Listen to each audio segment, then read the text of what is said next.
ಸುಶೀಲಕ್ಕಯ್ಯ ಹೇಳ್ರಿ. ವಿಸಲನ್ ಸಸಿ ಕತಿ ಗೊತ್ತಾಯ್ತಾ?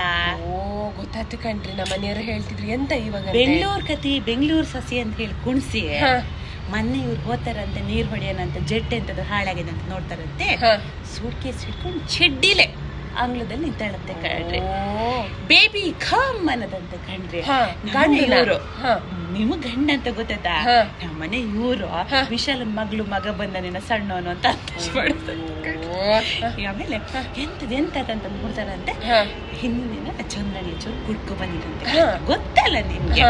ಆಮೇಲೆ ಎಂತದ್ದು ಬಡ್ಸ್ಬೇಕಾರೆ ಏಯ್ ತಗೋಬಾ ಅಂತ ಹೇಳಿದಂತೆ. ಅದು ರೆಸ್ಪೆಕ್ಟ್ ಕೊಡ್ಲ ಅಷ್ಟಕ್ಕೆ ಮಾವ ಅಲ್ಲೇನ್ರಿ, ಒಂಚೂರು ಅರ್ಥ ಮಾಡ್ಕೊಂಡ್ಬರ್ತಾನೆ. ಕಾಲದಲ್ಲೆಲ್ಲ ಇತ್ತು ಕಣ್ರಿ ಮಾವ ಸಸಿ ಅತ್ತೆ ಅಂತ.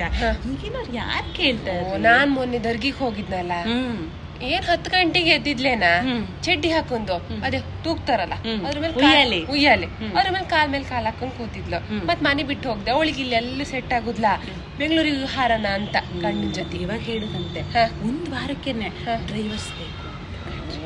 ನೋಡುದಲ್ಲ ಇವಾಗ 10 ಎಕರೆ ತೋಟ ಕೊಟ್ರೆ ದುಡ್ಡು ಆಗ್ತದಲ್ಲ. ನೀನ್ ಏನಾರು ನನ್ ಜೊತೆ ಇರ್ಬೇಕಂದ್ರೆ ಬೆಂಗಳೂರಿಗೆ ಬಂದಿರ್ಬೇಕು ಅಂತ ಹೇಳುದಂತೆ. ಆ ಮದ್ವೆ ಅಂತ ಬಂಗ ಟೀಲ್ ತಟ್ಟೆ ಟೀಲ್ ಲೊಟ್ಟೆ ಆಗುದೇ ಇಲ್ಲ ಅಂತಲ್ಲ, ಗಾಜಿಂದೇ ಆಗ್ಬೇಕಂತೆ.